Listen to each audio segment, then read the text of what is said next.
ਵਾਹਿਗੁਰੂ ਜੀ ਕਾ ਖਾਲਸਾ। ਵਾਹਿਗੁਰੂ ਜੀ ਕੀ ਫਤਿਹ।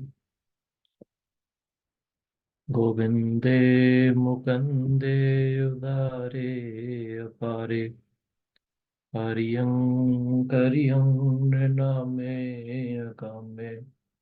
ਗੋਬਿੰਦੇ ਮੁਕੰਦੇ ਉਦਾਰੇ ਅਪਾਰੇ, ਹਰਿਯੰ ਕਰਿਯੰ ਨਿਨਾਮੇ ਅਕਾਮੇ।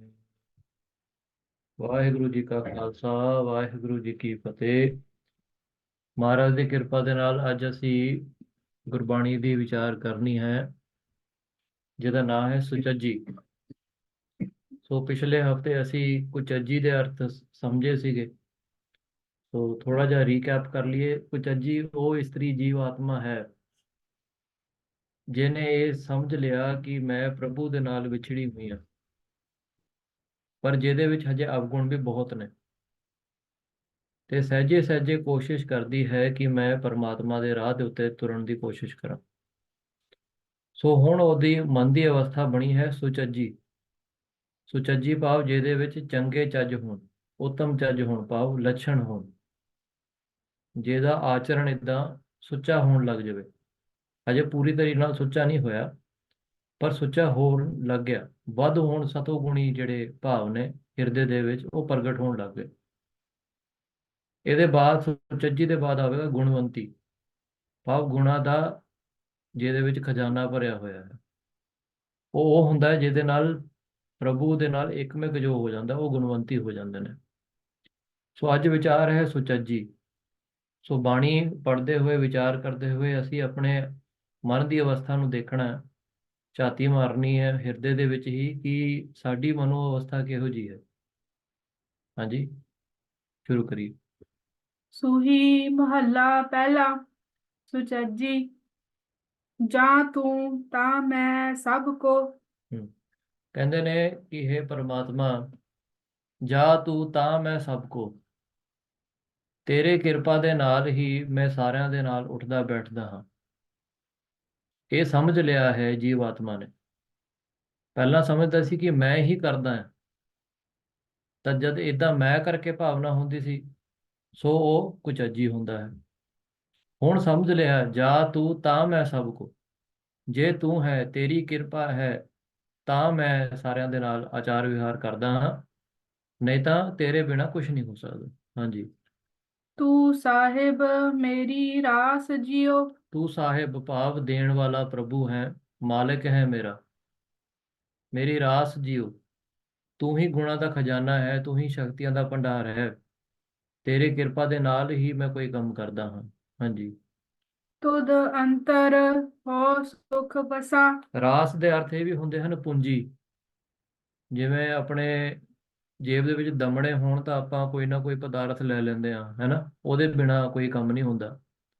ਸਰਬਲੋਕ ਦੇ ਵਿੱਚ ਮਹਾਰਾਜ ਵੀ ਕਹਿੰਦੇ ਨੇ ਕਿ ਮਾਇਆ ਦੇ ਬਿਨਾ ਕੋਈ ਕੰਮ ਨਹੀਂ ਹੁੰਦਾ। ਇਵੇਂ ਪ੍ਰਭੂ ਦੇ ਬਿਨਾ ਜੀਵ ਇਸਤਰੀ ਕੋਈ ਕੰਮ ਨਹੀਂ ਕਰ ਸਕਦੀ, ਸਾਹ ਵੀ ਨਹੀਂ ਲੈ ਸਕਦੇ, ਨਾ ਆਪਾਂ ਜਲ ਛਕ ਸਕਦੇ ਹਾਂ, ਨਾ ਕਿਸੇ ਨੂੰ ਮਾੜਾ ਚੰਗਾ ਵੀ ਬੋਲ ਸਕਦੇ ਹਾਂ। ਸੋ ਸਭ ਕੁਝ ਹੀ ਪ੍ਰਭੂ ਦੀ ਕਿਰਪਾ ਦੇ ਨਾਲ, ਉਹਦੀ ਸ਼ਕਤੀ ਦੇ ਨਾਲ ਹੁੰਦਾ ਹੈ। ਹਾਂਜੀ। ਤੁਧ ਅੰਤਰ ਹਉ ਸੁਖ ਵਸਾ। ਕਹਿੰਦੇ ਜਦ ਮਹਾਰਾਜ ਆਪ ਜੀ ਦੇ ਚਰਨ ਕਮਲ ਮੇਰੇ ਹਿਰਦੇ ਦੇ ਵਿੱਚ ਦਿਖਦੇ ਨੇ, ਮੈਂ ਅਹਿਸਾਸ ਕਰਦਾ ਹਾਂ ਗੁਰਬਾਣੀ ਪੜ੍ਹ ਕੇ, ਸਾਧ ਸੰਗਤ ਦੇ ਵਿੱਚ ਵਿਚਰ ਕੇ, ਸੇਵਾ ਸਿਮਰਨ ਅਭਿਆਸ ਕਰਕੇ ਇਹ ਅਹਿਸਾਸ ਹੋਣ ਲੱਗ ਜਾਂਦਾ ਹੈ ਕਿ ਪ੍ਰਭੂ ਮੇਰੇ ਅੰਦਰ ਹੀ ਵਸਦਾ ਹੈ। ਤੁਧ ਅੰਤਰ ਹਉ ਸੁਖ ਵਸਾ।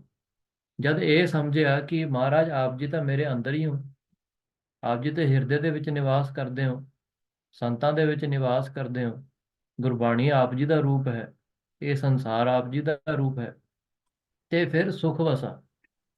ਜੇ ਇਕੱਲਾ ਹੀ ਅਸੀਂ ਬਾਹਰ ਸਮਝੀ ਜਾਈਏ ਕਿ ਬਾਹਰ ਹੀ ਹੈ ਪਰਮਾਤਮਾ, ਅੰਤਰ ਹੈ ਨਹੀਂ, ਜੇ ਅੰਦਰ ਨਾ ਸਮਝੀਏ, ਸਿਰਫ ਬਾਹਰ ਹੀ ਸਮਝੀਏ, ਇੱਕ ਪਾਸਾ ਹੀ ਸਮਝੀਏ, ਫਿਰ ਉੱਥੇ ਸੁੱਖ ਨਹੀਂ ਹੁੰਦਾ। ਕਿਉਂਕਿ ਜਦ ਬਾਹਰ ਹੈ ਤੇ ਫਿਰ ਵਿਛੋੜਾ ਵੀ ਲੱਗਿਆ ਰਹੂਗਾ। ਜੇ ਆਪਾਂ ਇਕੱਲਾ ਇਹੀ ਸੋਚੀਏ ਕਿ ਗੁਰਦੁਆਰੇ ਦੇ ਵਿੱਚ, ਮੰਦਿਰ ਦੇ ਵਿੱਚ, ਮਸਜਿਦਾਂ ਦੇ ਵਿੱਚ ਹੀ ਪਰਮਾਤਮਾ ਵਸਦਾ ਹੈ, ਤੇ ਫਿਰ ਤਾਂ ਉੱਥੇ ਜਾਣਾ ਵੀ ਹੁੰਦਾ ਹੈ, ਉਧਰੋਂ ਵਾਪਸ ਵੀ ਆਉਣਾ ਹੁੰਦਾ ਹੈ। ਜਦ ਉੱਥੇ ਹੁੰਦੇ ਆ ਤਦ ਥੋੜਾ ਰੰਗ ਲੱਗਦਾ ਹੈ, ਜਦ ਬਾਹਰ ਆਉਂਦੇ ਆ ਗੇਟ ਦੇ ਹੀ ਇੱਕਦਮ ਹੀ ਮਾਇਆ ਦਾ ਰੰਗ ਚੜ ਜਾਂਦਾ ਹੈ। ਕਿਉਂ? ਕਿਉਂਕਿ ਅਸੀਂ ਸਮਝਿਆ ਹੋਇਆ ਕਿ ਪਰਮਾਤਮਾ ਬਾਹਰ ਹੈ। ਸੋ ਜਦ ਅੰਦਰ ਸਮਝਾਂਗੇ ਤਦੋਂ ਕਦੇ ਉਹਦੇ ਨਾਲ ਵਿਛੋੜਾ ਨਹੀਂ ਹੁੰਦਾ। ਜੇ ਵਿਛੋੜਾ ਹੋ ਵੀ ਜਾਵੇ ਤਾਂ ਫਿਰ ਵਿਚਾਰ ਦੇ ਨਾਲ ਫਿਰ ਬੰਦਾ ਜੁੜ ਜਾਂਦਾ ਹੈ ਪਰਮਾਤਮਾ ਦੇ ਨਾਲ। ਸੋ ਤੁਧ ਅੰਤਰ ਹਉ ਸੁਖ ਵਸਾ, ਜਦ ਸਮਝਿਆ ਕਿ ਮਹਾਰਾਜ ਆਪ ਜੀ ਅੰਦਰ ਹੀ ਹੋ, ਤੇ ਮੈਂ ਸੁੱਖਾਂ ਦੇ ਖਜ਼ਾਨਾ ਦੇ ਮਾਲਿਕ ਨੂੰ ਮੈਂ ਆਪਣੇ ਅੰਦਰ ਹੀ ਦੇਖਿਆ ਹੈ। ਹਾਂਜੀ।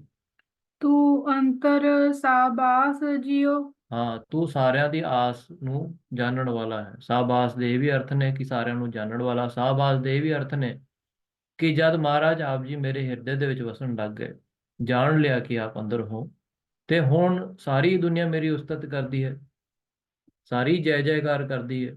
ਕਿਉਂ? ਕਿਉਂਕਿ ਸਾਰੇ ਪ੍ਰਭੂ ਦੀ ਜੈ ਜੈਕਾਰ ਕਰਦੇ ਨੇ। ਸੋ ਆਪ ਜੀ ਮੇਰੇ ਅੰਦਰ ਵਸਦੇ ਹੋ, ਇਸ ਕਰਕੇ ਮੇਰੀ ਵੀ ਜੈ ਜੈਕਾਰ ਹੋਣ ਲੱਗ ਗਈ ਹੈ। ਹਾਂਜੀ। ਭਾਣੈ ਤਖਤ ਵਡਾਈਆ, ਭਾਣੈ ਭੀਖ ਉਦਾਸ ਜਿਉ। ਭਾਣੈ ਤਖਤ ਵਡਾਈਆ, ਕਹਿੰਦੇ ਮਹਾਰਾਜ ਆਪ ਜੀ ਦੇ ਭਾਣੇ ਅਨੁਸਾਰ ਹੀ ਕਿਸੇ ਨੂੰ ਤਖਤਾਂ ਦੇ ਉੱਤੇ ਬੈਠਣ ਦਾ ਮੌਕਾ ਮਿਲਦਾ ਹੈ, ਕੋਈ ਰਾਜ ਗੱਦੀ ਦੇ ਉੱਤੇ ਬੈਠਦਾ ਹੈ। ਹਾਂਜੀ। ਕਿਸੇ ਨੂੰ ਕੋਈ ਪਦਵੀ ਮਿਲਦੀ ਹੈ, ਉਹ ਆਪ ਜੀ ਦੀ ਕਿਰਪਾ ਕਰਕੇ ਹੈ। ਭਾਣੈ ਪੀਖ ਉਦਾਸ ਜੀਓ, ਕਈਆਂ ਨੂੰ ਆਪ ਜੀ ਮਹਾਰਾਜ ਭੀਖ ਮੰਗਾਉਂਦੇ ਹੋ। ਅਕਾਲ ਉਸਤਤ ਦੇ ਵਿੱਚ ਵੀ ਮਹਾਰਾਜ ਜੀ ਕਹਿੰਦੇ ਨੇ, ਕਿਸੇ ਨੂੰ ਤਖਤ ਦੇ ਉੱਤੇ ਬਿਠਾਉਂਦਾ ਹੈ, ਕਿਸੇ ਨੂੰ ਭੀਖ ਮੰਗਾ ਲੈਂਦਾ ਹੈ। ਛਿਣ ਮੇ ਰਾਜ ਰੰਕ ਕਰ ਡਾਰੀ, ਤੇ ਛਿਣ ਦੇ ਵਿੱਚ ਹੀ ਰਾਜੇ ਨੂੰ ਰੰਕ ਵੀ ਬਣਾ ਦਿੰਦਾ ਹੈ ਤੇ ਰੰਕ ਤੋਂ ਰਾਜਾ ਬਣਾ ਦਿੰਦਾ ਹੈ। ਇਹ ਆਪ ਜੀ ਦੀ ਕਿਰਪਾ ਹੈ। ਹਾਂਜੀ। ਭਾਣੈ ਥਲ ਸਿਰ ਸਰਵਹਿ। ਹਾਂ, ਇੱਥੇ ਵਿਸ਼ਰਾਮ। ਭਾਣੈ ਥਲ ਸਿਰ ਸਰਵ ਹੈ। ਸਰ ਦੇ ਅਰਥ ਹੁੰਦੇ ਨੇ ਸਰੋਵਰ, ਤੇ ਥਲ ਦੇ ਇੱਥੇ ਅਰਥ ਹੋਣਗੇ ਮਾਰੂ ਥਲ, ਜਿੱਥੇ ਕੋਈ ਵੀ ਜਿਹੜੇ ਜੀਵ ਜੰਤ ਨੇ ਉੱਥੇ ਉਪਜਦੇ ਨਹੀਂ, ਕਿਉਂਕਿ ਉੱਥੇ ਪਾਣੀ ਨਹੀਂ। ਸੋ ਇਵੇਂ ਇੱਕ ਇਹ ਬਾਹਰਲੇ ਅਰਥ ਹੋ ਗਏ। ਹੁਣ ਅੰਦਰਲੇ ਅਰਥ ਇਹ ਨੇ ਜਿਨ੍ਹਾਂ ਦਾ ਮਨ ਪੱਥਰ ਵਰਗਾ ਬਣਿਆ ਹੋਇਆ ਹੈ, ਜਿਨ੍ਹਾਂ ਮਨ ਦੇ ਵਿੱਚ ਪ੍ਰੇਮ ਦਾ ਜਿਹੜਾ ਵਾਹ ਹੈ ਪਾਣੀ ਦਾ, ਉਹ ਹੈ ਹੀ ਨਹੀਂ। ਤੇ ਜਦ ਪ੍ਰੇਮ ਨਹੀਂ ਤਦ ਤੱਕ ਮਨ ਦੇ ਵਿੱਚ ਕੋਈ ਚੰਗੇ ਗੁਣ ਨਹੀਂ ਹੁੰਦੇ। ਜਿਵੇਂ ਮਾਰੂਥਲ ਦੇ ਉੱਤੇ ਪਾਣੀ ਨਾ ਹੋਣ ਕਰਕੇ ਉੱਥੇ ਫਲ ਬਗੀਚੇ ਕੁਝ ਵੀ ਨਹੀਂ ਹੋ ਸਕਦੇ, ਇਵੇਂ ਪ੍ਰੇਮ ਦੇ ਬਿਨਾ ਮਨ ਦੇ ਵਿੱਚ ਚੰਗੇ ਗੁਣ ਨਹੀਂ ਹੋ ਸਕਦੇ। ਸੋ ਕਹਿੰਦੇ ਨੇ ਕਿ ਭਾਣਾ ਥਲ ਸਿਰ ਸਰਬ ਹੈ। ਮਹਾਰਾਜ ਆਪ ਜੀ ਦੀ ਕਿਰਪਾ ਹੋਵੇ ਤੇ ਮਾਰੂ ਥਲ ਦੇ ਵਿੱਚ ਵੀ ਸਰੋਵਰ ਵਰਗਾ ਨਿਰਮਲ ਪਾਣੀ ਵੀ ਆ ਜਾਂਦਾ ਹੈ, ਤੇ ਪੱਥਰ ਵਰਗਾ ਮਨ ਵੀ ਸ਼ੀਤਲ ਹੋ ਜਾਂਦਾ ਹੈ, ਠੰਡ ਪੈ ਜਾਂਦੀ ਹੈ, ਉੱਥੇ ਵੀ ਹਰਿਆਈ ਹੋ ਜਾਂਦੀ ਹੈ ਗੁਣਾਂ ਦੀ। ਹਾਂਜੀ। ਕਮਲ ਫੁੱਲੈ ਆਕਾਸ ਜਿਉ। ਹਾਂ, ਵੇਦਾਂਤ ਦੇ ਵਿੱਚ ਇੱਕ ਦ੍ਰਿਸ਼ਟਾਂਤ ਦਿੰਦੇ ਆ, ਵਿਚਾਰ ਸਾਗਰ, ਵਿਚਾਰਮਾਲਾ, ਇਹਨਾਂ ਗ੍ਰੰਥਾਂ ਦੇ ਵਿੱਚ ਇੱਕ ਦ੍ਰਿਸ਼ਟਾਂਤ ਆਉਂਦਾ ਕਿ ਕਦੇ ਵੀ ਆਕਾਸ਼ ਦੇ ਵਿੱਚ ਕਮਲ ਫੁੱਲ ਤਾਂ ਹੋਇਆ ਨਹੀਂ। ਇਹਨੂੰ ਭ੍ਰਮ ਕਹਿੰਦੇ ਆ। ਇੱਕ ਹੁੰਦਾ ਨਹੀਂ, ਇਹਨੂੰ ਝੂਠ ਕਹਿੰਦੇ ਆ। ਭ੍ਰਮ ਤੇ ਝੂਠ ਦੇ ਵਿੱਚ ਫਰਕ ਹੈ। ਭ੍ਰਮ ਹੁੰਦਾ ਹੈ ਜਿਹੜਾ ਸੱਚ ਤੇ ਝੂਠ ਦੇ ਵਿਚਕਾਰ ਹੋਵੇ, ਤੇ ਝੂਠ ਤਾਂ ਆਪ ਜੀ ਨੂੰ ਪਤਾ ਹੀ ਹੈ। ਜਿਵੇਂ ਬਾਂਝ ਦੇ ਨਿਆਣਾ ਹੋ ਜਾਵੇ, ਇਹ ਝੂਠ ਹੈ, ਇਹ ਹੋਇਆ ਨਹੀਂ ਕਦੇ।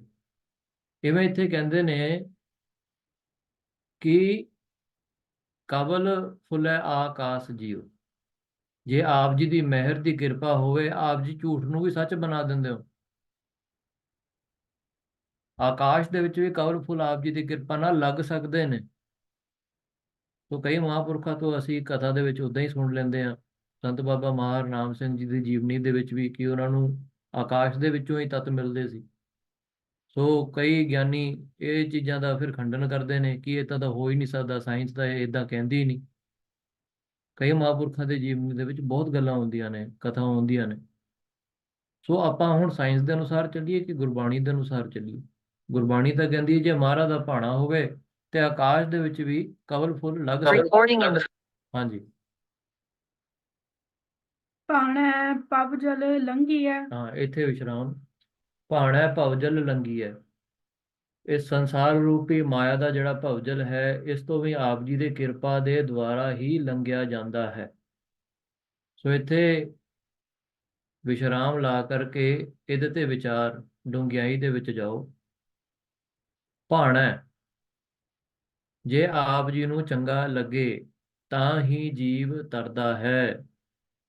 ਅਰਥ ਨੇ ਕਿ ਮੇਰੇ ਕਰਨ ਦੇ ਨਾਲ ਕੁਝ ਨਹੀਂ ਹੋਣਾ, ਤੇ ਹੁਣ ਫਿਰ ਮੈਂ ਕੀ ਕਰਾਂ? ਮੈਂ ਕੀ ਸਭ ਕੁਝ ਛੱਡ ਕਰਕੇ ਬਹਿ ਜਾਵਾਂ? ਛੱਡਣਾ ਵੀ ਨਹੀਂ। ਕਿਉਂ ਨਹੀਂ ਛੱਡਣਾ?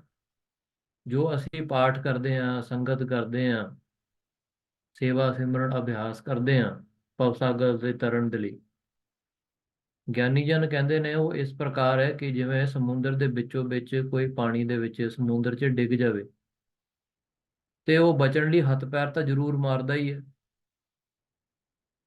ਜਦ ਕਿ ਉਹਨੂੰ ਪਤਾ ਹੈ ਕਿ ਉਹਦੇ ਹੱਥ ਪੈਰ ਮਾਰਨ ਦੇ ਨਾਲ ਉਹ ਸਮੁੰਦਰ ਤੋਂ ਤਰ ਨਹੀਂ ਸਕਦਾ, ਪਰ ਫਿਰ ਵੀ ਬਚਣ ਲਈ ਕੋਈ ਨਾ ਕੋਈ ਉਪਕਾਰ ਤਾਂ ਕਰਦਾ ਹੀ ਹੈ, ਕੋਈ ਨਾ ਕੋਈ ਜ਼ਰੀਆ ਤਾਂ ਅਪਣਾਉਂਦਾ ਹੀ ਹੈ।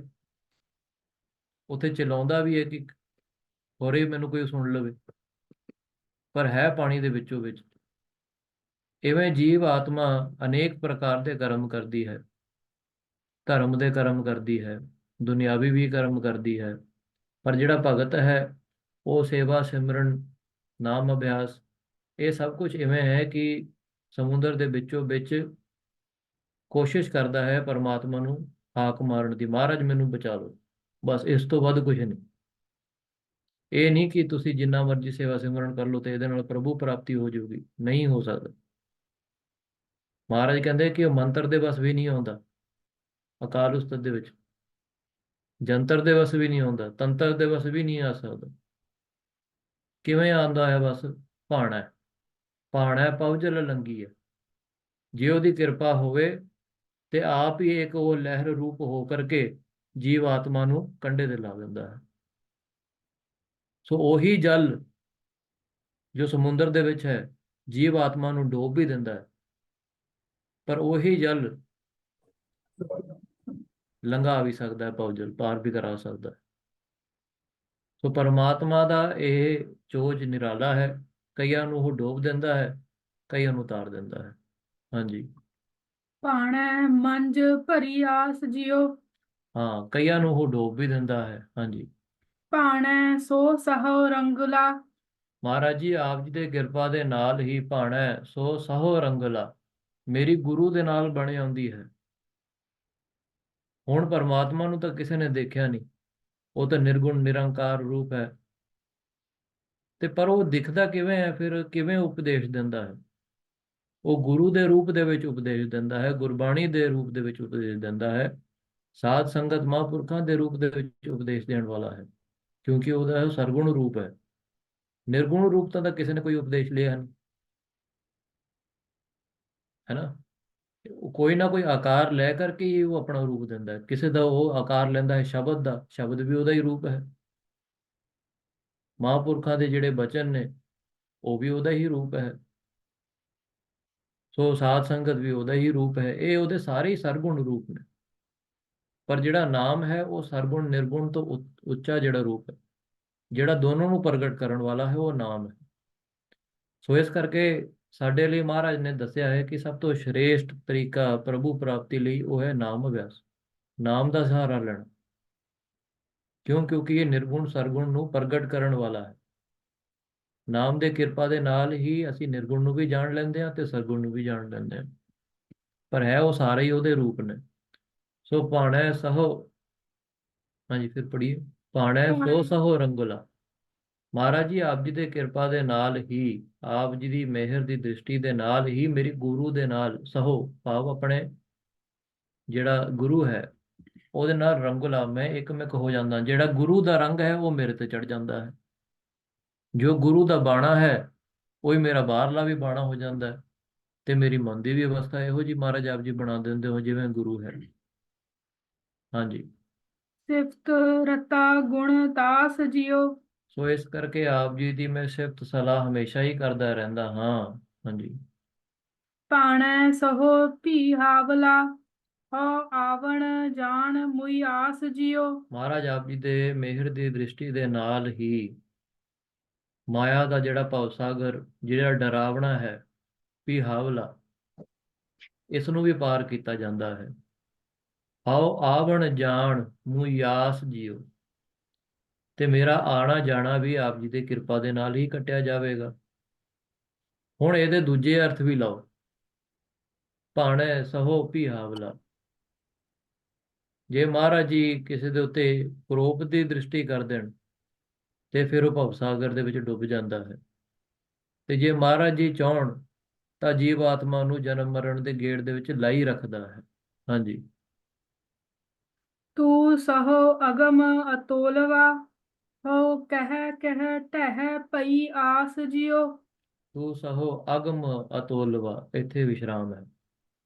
ਮਹਾਰਾਜ ਜੀ, ਆਪ ਜੀ ਦਾ ਅਗਮ ਹੋ, ਆਪ ਜੀ ਦੀ ਗਮਤਾ ਨੂੰ, ਆਪ ਜੀ ਦੀ ਗਤੀ ਨੂੰ ਕੋਈ ਜਾਣ ਸਕਦਾ, ਆਪ ਜੀ ਦੇ ਅੰਤ ਨੂੰ ਨਹੀਂ ਕੋਈ ਪਛਾਣ ਸਕਦਾ। ਅਤੁਲਵਾ, ਆਪ ਜੀ ਤਾਂ ਤੋਲੇ ਵੀ ਨਹੀਂ ਜਾਂਦੇ। ਹੋ ਕਹਿ ਕਹਿ ਟਹਿ ਪਈ ਆਸ ਜਿਉ। ਮਹਾਰਾਜ ਜੀ, ਇਸ ਕਰਕੇ ਆਪ ਜੀ ਦੇ ਚਰਨ ਕਮਲਾਂ ਦੇ ਵਿੱਚ ਮੈਂ ਟਹਿ ਪਿਆ ਹਾਂ। ਸਾਰੇ ਦੁਆਰ ਛੱਡ ਕਰਕੇ ਆਪ ਜੀ ਦੇ ਦੁਆਰ ਜਾਂਦਾ ਹਾਂ। ਸਗਲ ਦੁਆਰ ਕੋਈ ਛਾੜ ਕੇ ਗਏ ਤੁਹਾਰੋ ਦੁਆਰ, ਬਾਹੇ ਗਏ ਕੀ ਲਾਜ ਅਸ ਗੋਬਿੰਦ ਦਾਸ ਤੁਹਾਰ। ਹਾਂਜੀ। ਕਿਆ ਮਾਗੋ ਕਿਆ ਕਹਿ ਸੁਣੀ। ਇੱਥੇ ਵਿਸ਼ਰਾਮ। ਕਿਆ ਮੰਗੋ, ਮਹਾਰਾਜ ਆਪ ਜੀ ਤੋਂ ਮੈਂ ਕੀ ਮੰਗ ਸਕਦਾ ਹਾਂ। ਕਿਆ ਕਹਿ ਸੁਣੀ, ਕਹਿ ਕੀ ਕਰਕੇ ਮੈਂ ਸੁਣਾਵਾਂ ਮਹਾਰਾਜ ਆਪ ਜੀ ਦੇ ਅੱਗੇ ਆ ਕਰਕੇ ਮੈਂ ਕੀ ਬਚਨ ਕਹਾਂ। ਹਾਂਜੀ। ਮੈਂ ਦਰਸ਼ਨ ਭੂਖ ਪਿਆਸ ਜਿਉ। ਬਸ ਇਹੀ ਮੇਰੇ ਮਨ ਦੇ ਵਿੱਚ ਇੱਛਾ ਹੈ ਕਿ ਆਪ ਜੀ ਦੇ ਦਰਸ਼ਨ ਹੋਣ।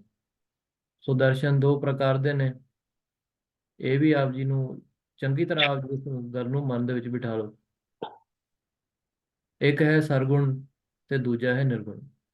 ਜਦ ਸਾਧ ਸੰਗਤ ਦੇ ਵਿੱਚ ਜਾਂਦੇ ਹੋ, ਇਹ ਪ੍ਰਭੂ ਦੇ ਹੀ ਦਰਸ਼ਨ ਨੇ, ਇਹਨੂੰ ਕੋਈ ਹੋਰ ਨਾ ਸਮਝੋ। ਗੁਰਬਾਣੀ ਪੜ੍ਹਦੇ ਹੋ, ਇਹਨੂੰ ਕੋਈ ਹੋਰ ਨਾ ਸਮਝੋ ਕਿ ਇਹ ਪ੍ਰਭੂ ਨਹੀਂ ਹੈ, ਇਹ ਤਾਂ ਗੁਰਬਾਣੀ ਇੱਕ ਜ਼ਰੀਆ ਹੈ ਪ੍ਰਭੂ ਨੂੰ ਮਿਲਾਉਣ ਲਈ। ਇਹ ਦੁਐਤ ਮਤ ਹੈ। ਗੁਰਬਾਣੀ ਨੂੰ ਪੜ੍ਹਦੇ ਹੋਏ, ਵਿਚਾਰ ਕਰਦੇ ਹੋਏ, ਇਹ ਪ੍ਰਭੂ ਦੇ ਹੀ ਸੰਗਤ ਹੈ। ਸਾਧ ਸੰਗਤ ਦੇ ਵਿੱਚ ਬੈਠੇ ਹੋਏ, ਇਹ ਪ੍ਰਭੂ ਦੀ ਹੀ ਸੰਗਤ ਹੈ, ਕੋਈ ਹੋਰ ਹੈ ਨਹੀਂ। ਹਾਂਜੀ। ਗੁਰ ਸਬਦੀ ਸਹੁ ਪਾਇਆ, ਸਚ ਨਾਨਕ ਕੀ ਅਰਦਾਸ ਜਿਉ। ਦੇਖੋ, ਇੱਥੇ ਮਹਾਰਾਜ ਨੇ ਤਤ ਗਿਆਨ ਦਾ ਪ੍ਰਗਟ ਕਰ ਲਿਆ। ਗੁਰ ਸਬਦੀ ਸਹੁ ਪਾਇਆ, ਇੱਥੇ ਇਹ ਵੀ ਨਹੀਂ ਕਿਹਾ ਕਿ ਨਿਰਗੁਣ ਦੇ ਨਾਲ ਪਾਇਆ ਗਿਆ, ਨਾ ਸਰਗੁਣ ਦੇ ਨਾਲ ਪਾਇਆ ਗਿਆ।